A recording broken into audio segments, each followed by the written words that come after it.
चाहे नाग पंचमी हो, चाहे श्रावण महीने की शुक्ल पक्ष की, चाहे कृष्ण पक्ष की पंचमी हो, और समझ लो अच्छे से,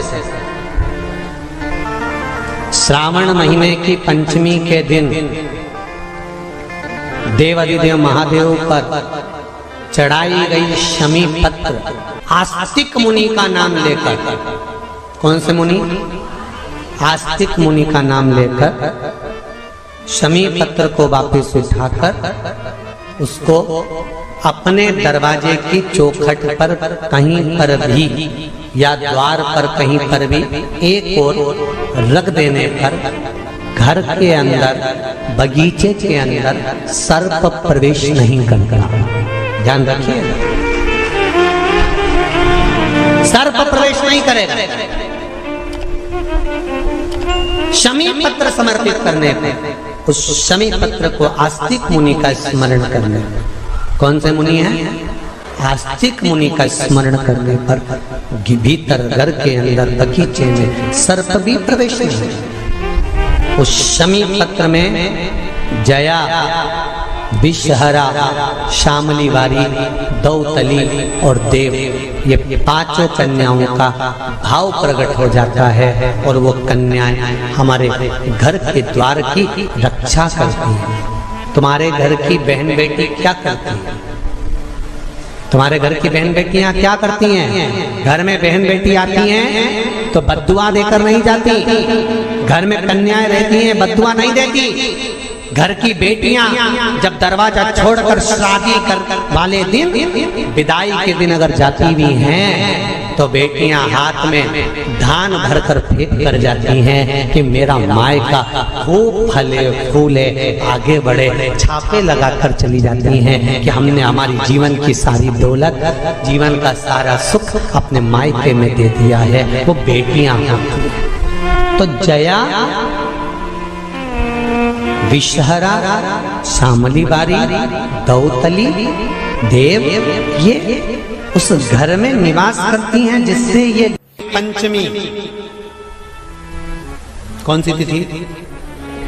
पंचमी, चाहे वो शुक्ल पक्ष की हो, चाहे वो कृष्ण पक्ष की, श्रावण महीने की पंचमी के दिन शंकर भगवान पर जिस परिवार के व्यक्ति का कांवड़ जल हमने बताया है आपको, जरूरी नहीं है कि डंडा बांधकर 2 कावड़ के जल के लोटे लेकर जाओ, आप अपने हाथ में भी 2 पात्र लेकर जा सकते हैं। पंचमी तिथि के दिन हाथ में 2 लोटे जल के, 2 कलश जल के जब हम शंकर भगवान को चढ़ाते हैं तो ऊपर जो कमंडल होता है शिव जी के ऊपर जलधारी होती है, जिसमें जया, विषहरा, शामली बारी, दौतली और देव, शंकर भगवान की 5 बेटियां जिसमें विराजमान होती हैं। जब हम जल समर्पित करते हैं, हमारे पीढ़ी में, परिवार में अगर कोई अधोगति में मर गया होता है, कुंवारी अवस्था में चले गया होता है, गर्भ में मर गया होता है, गर्भ के बाहर निकल कर भी अगर कुंवारी अवस्था में चले गया होता है, तो श्रावण महीने की दोनों पंचमी पर परिवार का अगर कोई एक व्यक्ति भी जल चढ़ा देता है शंकर भगवान पर, तो सर्प की योनि में नहीं पड़ता, जीव मुक्त हो जाता, प्रेत योनि में, सर्प की योनि से मुक्त हो जाता।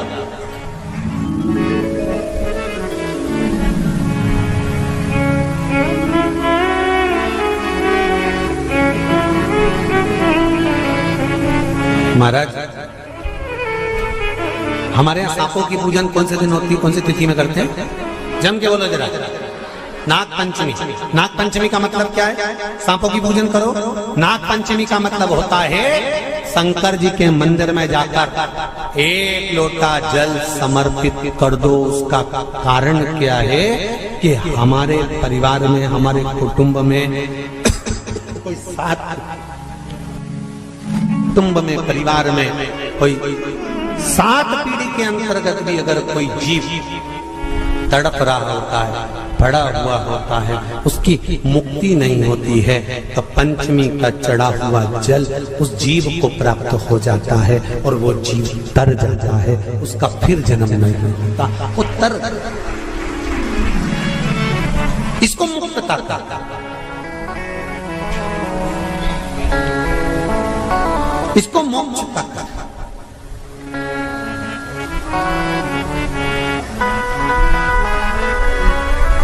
ये मोक्ष, इसी को कहेंगे कि ये मुक्तता है। महाराज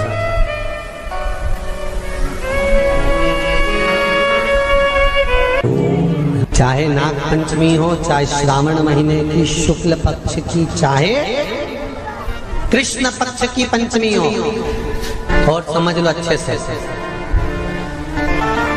श्रावण महीने की पंचमी के दिन देवाधिदेव महादेव पर चढ़ाई गई शमी पत्र आस्तिक मुनि का नाम लेकर, कौन से मुनि? आस्तिक मुनि का नाम लेकर शमी पत्र को वापस उठाकर उसको अपने दरवाजे की चौखट पर कहीं पर भी या द्वार पर कहीं पर भी एक ओर रख देने पर घर के अंदर, बगीचे के अंदर सर्प प्रवेश नहीं करता। ध्यान रखिएगा, सर्प प्रवेश नहीं करेगा। शमी पत्र समर्पित करने पर, उस शमी पत्र को आस्तिक मुनि का स्मरण करने, कौन से मुनि है? आस्तिक मुनि का स्मरण करने पर भीतर घर के अंदर बगीचे में सर्प भी प्रवेश नहीं। उस शमी पत्र में जया, विषहरा, शामली वारी, दौतली और देव, ये पांचों कन्याओं का भाव प्रकट हो जाता है और वो कन्याएं हमारे घर के द्वार की रक्षा करती हैं। तुम्हारे घर की बहन बेटी क्या करती है? तुम्हारे घर की बहन बेटियां क्या करती हैं? घर में बहन बेटी आती हैं तो बद्दुआ देकर नहीं जाती। घर में कन्याएं रहती हैं, बद्दुआ नहीं देती।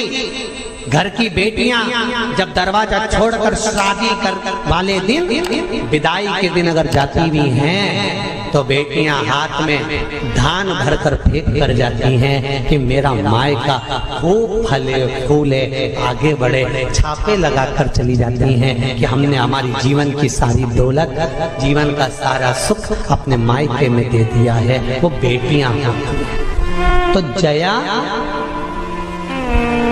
विषहरा, शामली बारी, दौतली, देव, ये उस घर में निवास करती हैं जिससे भगवान की जिंदगी किसने संवारी? ये नागलक्ष्मी है। वासुकी नाग बड़े, शेषनाग छोटे, और शेषनाग की जिंदगी अगर कोई संवारने वाली है तो ये नागलक्ष्मी, ये नागलक्ष्मी जीवन संवार। नागलक्ष्मी शिव जी की आराधना में लगी, शंकर के अनुमोदन में, शिव की भक्ति में दिन रात डूबी रहती, दिन रात।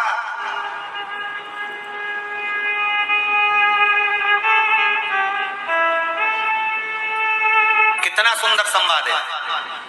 पान की बेल में, पान जानते हो? तांबुल जो खाने वाला पान होता है, पान की बेल में चारों तरफ से बेल लगाकर नागलक्ष्मी उसमें बैठ कर शिव की आराधना करती थी। इसलिए आज भी शास्त्र के हिसाब से देखा जाए तो सबसे ज्यादा सांप, सबसे ज्यादा सर्प, सबसे ज्यादा नाग नागिन, सबसे ज्यादा सर्प अगर कहीं रहते हैं तो जहां पान की खेती होती है, जहां पर तांबुल उत्पन्न होता है, जहां पान की बेल होती है, सबसे ज्यादा सांप वहीं पर पाए जाते हैं। सबसे ज्यादा सांप वहीं पर जाते हैं। और जो पान उतारने वाले रहते हैं, पान तोड़ने वाले रहते हैं, पान बेचने वाले रहते हैं, जिनको हमारे यहाँ सहज भाषा में चौरसिया कहते हैं,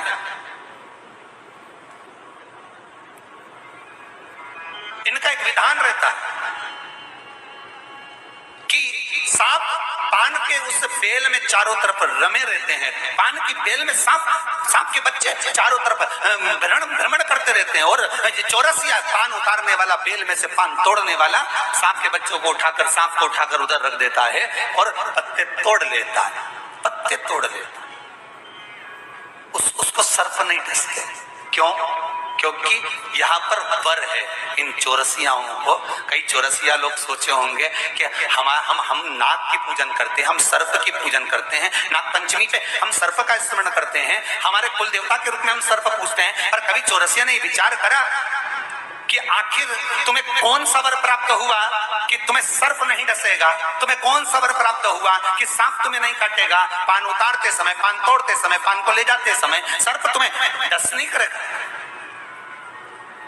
क्योंकि जिस समय पर नाग लक्ष्मी भगवान शिव की आराधना करती है पान की बेल के पास में, उस समय पर एक सहज भाव में, एक ग्रामीण, एक सहजता उस नागिन को आते हुए देखता था, नाग लक्ष्मी को आते हुए देखता था। जो नागिन कभी तो सुंदर स्त्री का रूप, लक्ष्मी जैसा रूप बना लेती है और कभी नाग का रूप बना लेती है। बड़ा विचित्र उसको लगता था। और वो एकांत में बैठा, इसने आकर देखा कि नाग लक्ष्मी सेवा में लीन रहती, किसी जीव को वहां आने नहीं देता। शास्त्र तो यहाँ तक कहता है कि जब नाग लक्ष्मी पूजन करती थी तो कहा, पूछा गया ये कोई जीव इसके पास में ना आए तो इसको बचाता था वो। एक दिन नाग लक्ष्मी जब बड़ी हो गई, देख लिया उसने इस ग्रामीण को, इस मानव को जब देखा जो चारों तरफ से किसी ना किसी रूप में नाग लक्ष्मी को रस ला कर देता है, प्रदान करता रहता है, कुछ ना कुछ तत्व देता रहता है।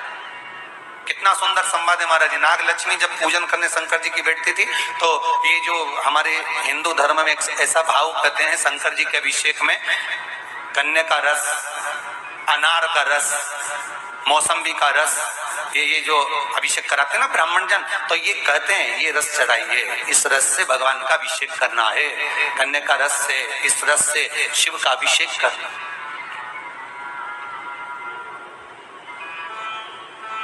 वो ला कर देता है, रख देता है।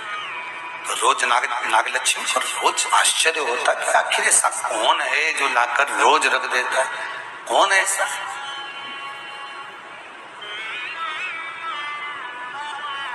कौन हंसी?